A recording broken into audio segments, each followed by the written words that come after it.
أعوذ بالله من الشيطان الرجيم. بسم الله الرحمن الرحيم. بسم الله الرحمن الرحيم. تلك الرسل فضلنا بعضهم على بعض، منهم من كلم الله ورفع بعضهم درجات، وآتينا عيسى ابن مريم البينات وأيدناه بروح القدس. ولو شاء الله ما اقتتل الذين من بعد ما جاءتهم البينات ولكن اختلفوا فمنهم من آمن ومنهم من كفر. ولو شاء الله ما اقتتلوا ولكن الله يفعل ما يريد. يا أيها الذين آمنوا أنفقوا مما رزقناكم من قبل أن يأتي يوم لا بيع فيه ولا خلة ولا شفاعة والكافرون هم الظالمون. الله لا إله إلا هو الحي القيوم لا تأخذه سنة ولا نوم، له ما في السماوات وما في الأرض. من ذا الذي يشفع عنده إلا بإذنه، يعلم ما بين أيديهم وما خلفهم ولا يحيطون بشيء من علمه إلا بما شاء. وسع كرسيه السماوات والأرض ولا يئوده حفظهما وهو العلي العظيم. لا إكراه في الدين، قد تبين الرشد من الغي، فمن يكفر بالطاغوت ويؤمن بالله فقد استمسك بالعروة الوثقى لا انفصام لها، والله سميع عليم. الله ولي الذين آمنوا يخرجهم من الظلمات إلى النور، والذين كفروا أولياءهم الطاغوت يخرجونهم من النور إلى الظلمات، أولئك أصحاب النار هم فيها خالدون. ألم تر إلى الذي حاج إبراهيم في ربه أن آتاه الله الملك، إذ قال إبراهيم ربي الذي يحيي ويميت، قال أنا أحيي وأميت. قال إبراهيم فإن الله يأتي بالشمس من المشرق فأت بها من المغرب فبهت الذي كفر، والله لا يهدي القوم الظالمين. أو كالذي مر على قرية وهي خاوية على عروشها، قال أنى يحيي هذه الله بعد موتها، فأماته الله 100 عام ثم بعثه. قال كم لبثت؟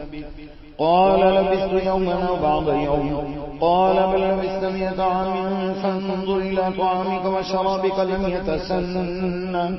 وانظر إلى حمارك ولنجعلك آية للناس، وانظر إلى العظام كيف ننشدها ثم نكسوها لحما. فلما تبين له قال أعلم أن الله على كل شيء قدير. وإذ قال إبراهيم ربي أرني كيف تحيي الموتى، قال أولم تؤمن؟ قال بلى ولكن ليطمئن قلبي. قال فخذ 4 من الطير فصرهن إليك ثم اجعل على كل جبل منهن جزءا،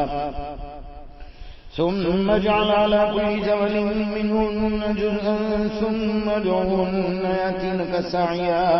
واعلم أن الله عزيز حكيم. مثل الذين ينفقون أموالهم في سبيل الله كمثل حبة أنبتت 7 سنابل في كل سنبلة 100 حبة،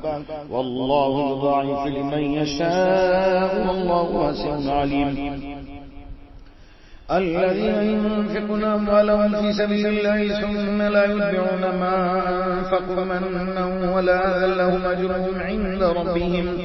ولا خوف عليهم ولا هم يحزنون. قول معروف ومغفرة خير من صدقة يتبعها أذى، والله غني حليم. يا أيها الذين آمنوا لا تبطلوا صدقاتكم بالمن والأذى كالذي ينفق ماله رئاء الناس ولا يؤمن بالله واليوم الآخر، فمثله كمثل صفوان عليه تراب فأصابه وابل فتركه صلدا، لا يقدرون على شيء مما كسبوا، والله لا يهدي القوم الكافرين. ومثل الذين ينفقون أموالهم ابتغاء مرضات الله وتثبيتا من أنفسهم كمثل جنة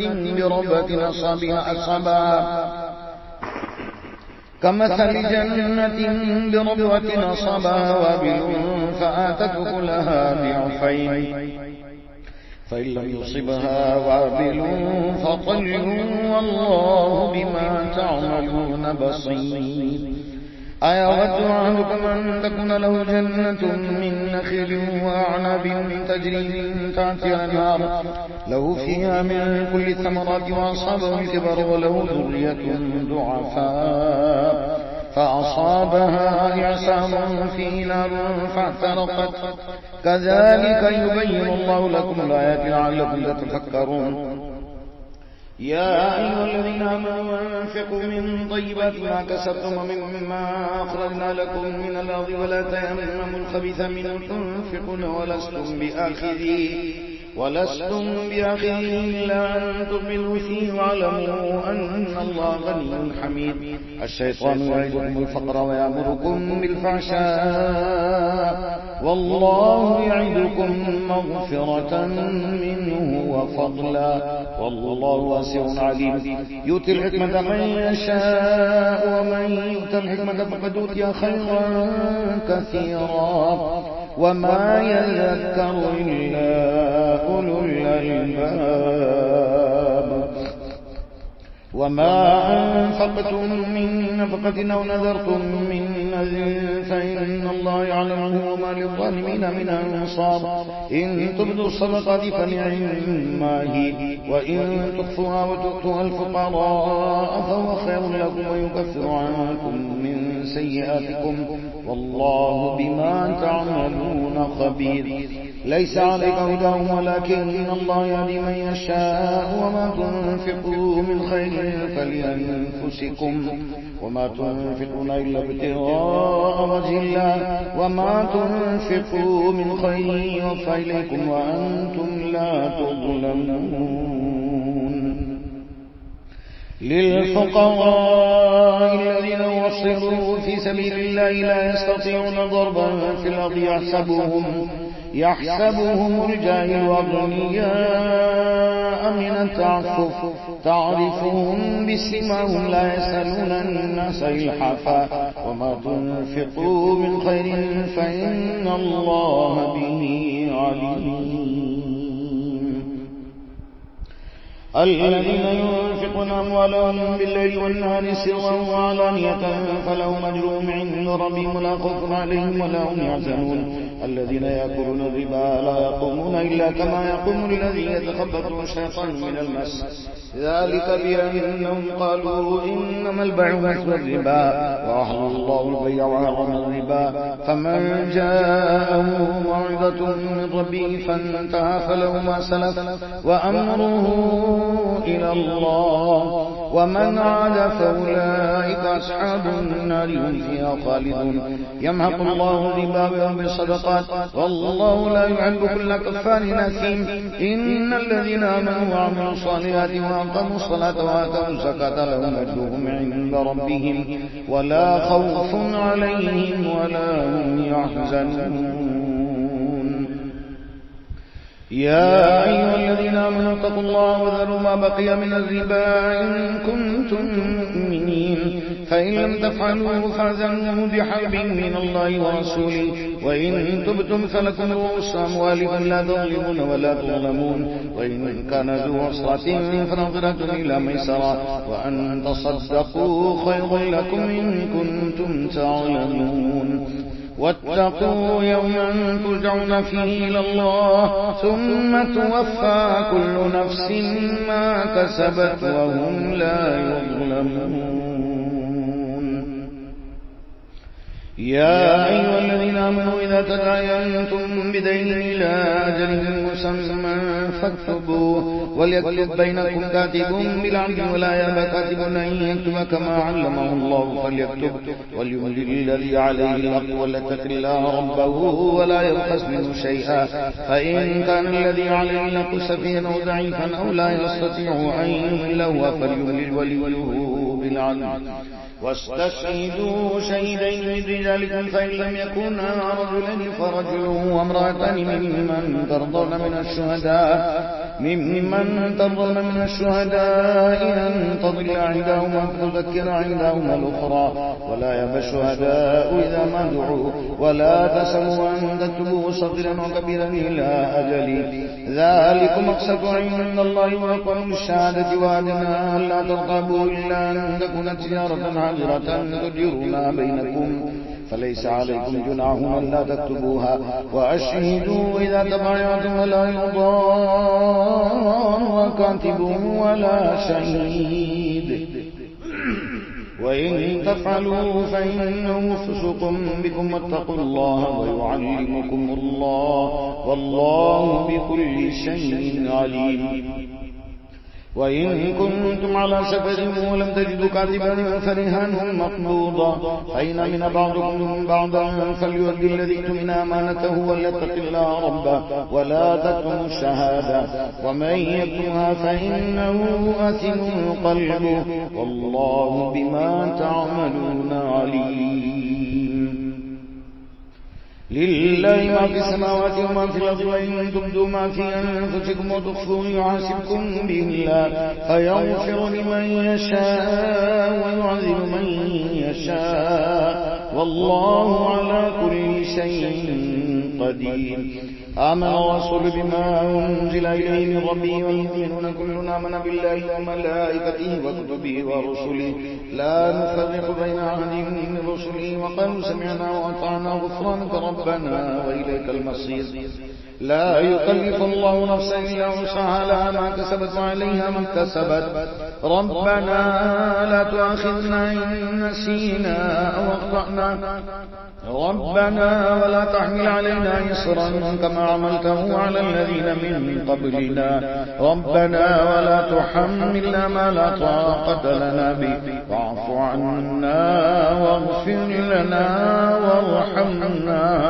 أنت مولانا فانصرنا على القوم الكافرين بسم الله الرحمن الرحيم ألف لام ميم الله لا إله إلا هو الحي القيوم نزل عليك الكتاب بالحق مصدقا لما بين يديه وأنزل التوراة والإنجيل من قبل هدى للناس وأنزل الفرقان إن الذين كفروا بآيات الله لهم عذاب شديد والله عزيز انتقام إن الله لا يخفى عليه شيء في الأرض ولا في السماء هو الذي يصوركم في الأرحام كيف يشاء لا إله إلا هو العزيز الحكيم هو الذي أنزل عليك الكتاب منه آيات محكمات هن أم الكتاب وأخر متشابهات فأما الذين في قلوبهم زيغ فيتبعون ما تشابه منه ابتغاء الفتنة وابتغاء تأويله وما يعلم تأويله إلا الله والراسخون في العلم يقولون آمنا به كل من عند ربنا وما يذكر إلا أولو الألباب ربنا لا تزغ قلوبنا بعد إذ هديتنا وهب لنا من لدنك رحمة إنك أنت الوهاب ربنا إنك جامع الناس ليوم لا ريب فيه إن الله لا يخلف الميعاد إن الذين كفروا لن تغني عنهم أموالهم ولا أولادهم من الله شيئا وأولئك هم وقود النار كذاب آل فرعون والذين من قبلهم كذبوا بآياتنا فأخذهم الله بذنوبهم والله شديد العقاب قل للذين كفروا ستغلبون وتحشرون إلى جهنم وبئس المهاد قد كان لكم آية في فئتين التقتا فئة تقاتل في سبيل الله وأخرى كافرة يرونهم مثلهم رأي العين والله يؤيد بنصره من يشاء إن في ذلك لعبرة لأولي الأبصار زين للناس حب الشهوات من النساء والبنين والقناطير المقنطرة من الذهب والفضة والخيل المسومة والأنعام والحرث ذلك متاع الحياة الدنيا والله عنده حسن المآب قل أنبئكم بخير من ذلكم الذين اتقوا عند ربهم جنات تجري من تحتها الأنهار خالدين فيها وأزواج مطهرة ورضوان من الله والله بصير بالعباد الذين يقولون ربنا إننا آمنا فاغفر لنا ذنوبنا وقنا عذاب النار الصابرين والصادقين والقانتين والمنفقين والمستغفرين بالأسحار شهد الله أنه لا إله إلا هو والملائكة وأولو العلم قائما بالقسط لا إله إلا هو العزيز الحكيم إن الدين عند الله الإسلام وما اختلف الذين أوتوا الكتاب إلا من بعد ما جاءهم العلم بغيا بينهم ومن يكفر بآيات الله فإن الله سريع الحساب فإن حاجوك فقل أسلمت وجهي لله ومن اتبعني وقل للذين أوتوا الكتاب والأميين أسلمتم فإن أسلموا فقد اهتدوا وإن تولوا فإنما عليك البلاغ والله بصير بالعباد إن الذين يكفرون بآيات الله ويقتلون النبيين بغير حق ويقتلون الذين يأمرون بالقسط من الناس فبشرهم بعذاب أليم أولئك الذين عبدت أعمالهم في الدنيا والآخرة وما لهم من ناصرين ألم تر إلى الذين أوتوا نصيبا من الكتاب يدعون إلى كتاب الله ليحكم بينهم ثم يتولى فريق منهم وهم معرضون ذلك بأنهم قالوا لن تمسنا النار إلا أياما معدودة وغرهم في دينهم ما كانوا يفترون فكيف إذا جمعناهم ليوم لا ريب فيه ووفيت كل نفس ما كسبت وهم لا يظلمون قل اللهم مالك الملك تؤتي الملك من تشاء وتنزع الملك ممن تشاء وتعز من تشاء وتذل من تشاء بيدك الخير إنك على كل شيء قدير تولد الليل في النهار وتولج النار في الليل وتخرج الحي من الميت وتخرج الميت من الحي وترزق من تشاء بغير حساب لا يتخذ المؤمنون الكافرين أولياء من دون المؤمنين ومن يفعل ذلك فليس من الله في شيء إلا أن تتقوا منهم تقاه ويحذركم الله نفسه وإلى الله المصير قل إن تخفوا ما في صدوركم وتبدوه يعلمه الله ويعلم ما في السماوات وما في الأرض والله على كل شيء قدير يوم تجد كل نفس ما عملت من خير محضرا وما عملت من سوء تود لو أن بينها وبينه أمدا بعيدا ويحذركم الله نفسه والله رؤوف بالعباد قل إن كنتم تحبون الله فاتبعوني يحببكم الله ويغفر لكم ذنوبكم والله غفور رحيم قل اطيعوا الله والرسول فإن تولوا فإن الله لا يحب الكافرين إن الله اصطفى آدم ونوحا وآل إبراهيم وآل عمران على العالمين ذرية بعضها من بعض والله سميع عليم إذ قالت امرأة عمران ربي إني نذرت لك ما في بطني محررا فتقبل مني إنك أنت السميع العليم فلما وضعتها قالت ربي إني وضعتها أنثى والله أعلم بما وضعت ليس الذكر كالأنثى وإني سميتها مريم وإني أعيذها بك وذريتها من الشيطان الرجيم فتقبلها ربها بقبول حسن وأنبتها نباتا حسنا وكفلها زكريا كلما دخل عليها زكريا المعراب وجد عندها رزقا قال يا مريم أنى لك هذا قالت هو من عند الله إن الله يرزق من يشاء بغير حساب هنالك دعا زكريا ربه قال رب هب لي من لدنك ذرية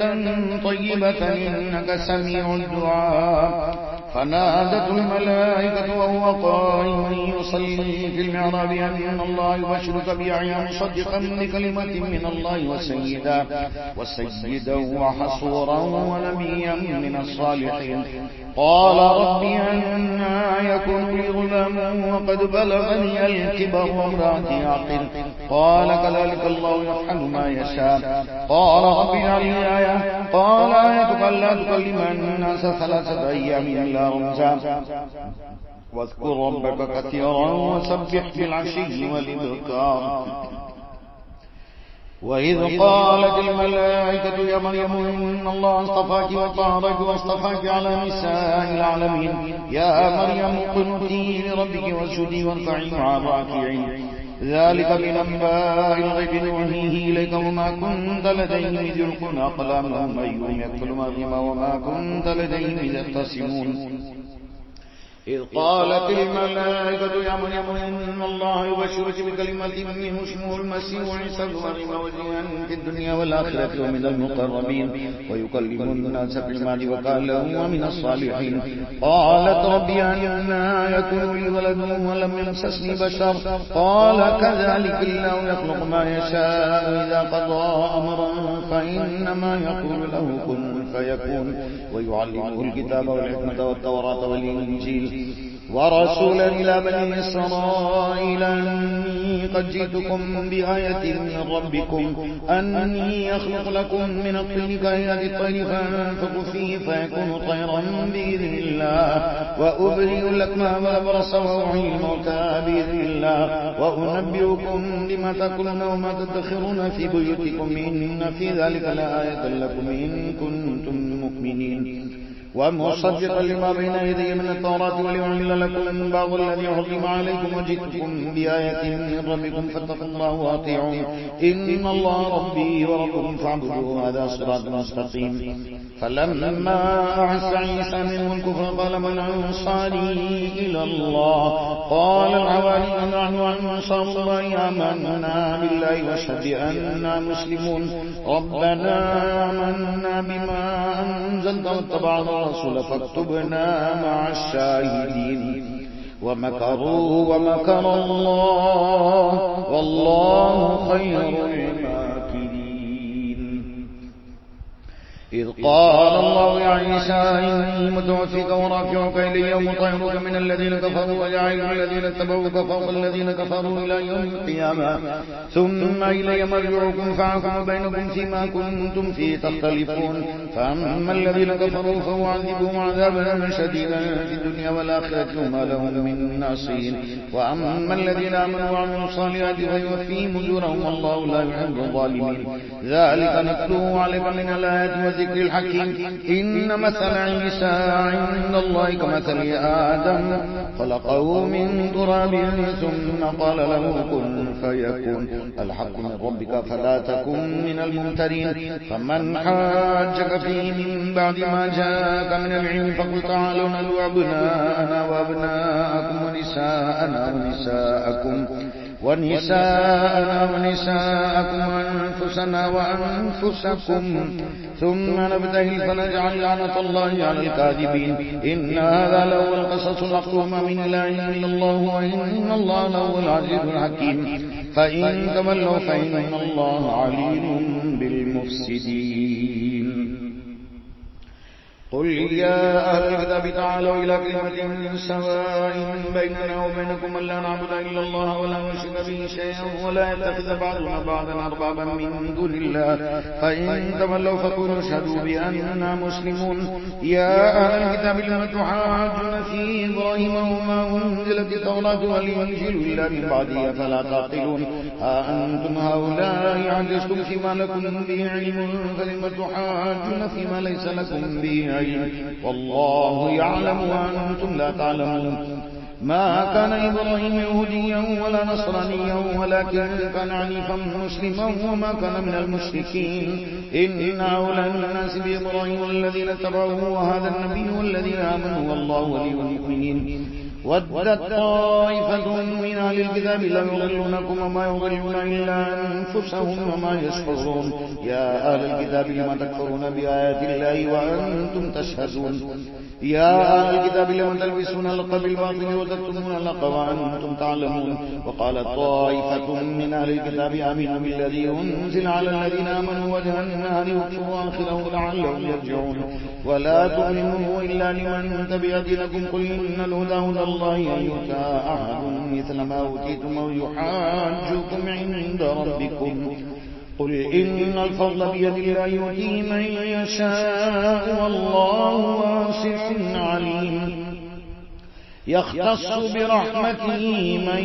يشاء والله ذو الفضل العظيم ومن أهل الكتاب من تمن بقنطار يؤديه إليك ومنهم من تمن بدينار لا يؤديه إليك إلا ما دمت عليه قائما ذلك بأنهم قالوا ليس علينا في الأميين سبيل ويقولون على الله الكذب وهم يعلمون بلى من أوفى بعهده واتقى فإن الله يحب المتقين إن الذين يشترون بعهد الله وإيمانهم ثمنا قليلا أولئك لا خلاق لهم في الآخرة ولا يكلمهم الله ولا ينظر إليهم يوم القيامة ولا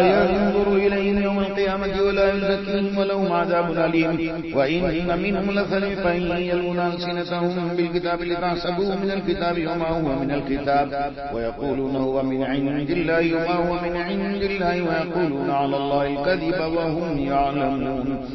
ما كان لبشر أن يؤتيه الله الكتاب والحكم والنبوة ثم يقول للناس كونوا عبادا من دون الله ولكن كونوا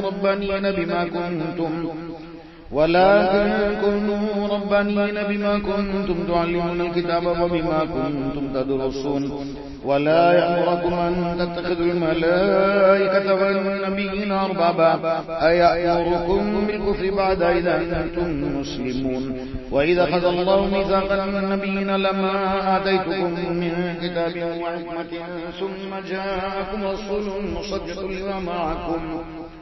ثم جاءكم رسول مصدق لما معكم لتؤمنن به ولتنصرنه قال أقررتم وأخذتم على ذلك مصري قالوا أقررنا قال فاشهدوا وأنا معكم من الشاهدين فمن تولى بعد ذلك فأولئك هم الفاسقون أفغير دين الله يبغون وله أسلم من في السماوات والأرض طوعا وكرها وإليه يرجعون قل آمنا بالله وما أنزل علينا وما أنزل على إبراهيم وإسماعيل وإسحاق ويعقوب والأسباط وما أوتي موسى وعيسى والنبيون من ربهم لا نفرق بين أحد منهم ونحن له مسلمون ومن يبتغي غير الإسلام دينا فلن يقبل منه وهو في الآخرة من الخاسرين كيف يهدي الله قوما كفروا بعد إيمانهم وشهدوا أن الرسول حق وجاءهم البينات والله لا يهدي القوم الظالمين أولئك جزاؤهم أن عليهم لعنة الله والملائكة والناس أجمعين خالدين فيها لا يخفف عنهم العذاب ولا هم ينظرون إلا الذين تابوا من بعد ذلك وأصلحوا فإن الله غفور رحيم إن الذين كفروا بعد إيمانهم ثم ازدادوا كفرا لن تقبل توبتهم وأولئك هم الضالون إن الذين كفروا وماتوا وهم كفار فلن يقبل من أحدهم ملء الأرض ذهبا ولو افتدى به أولئك لهم عذاب أليم وما لهم من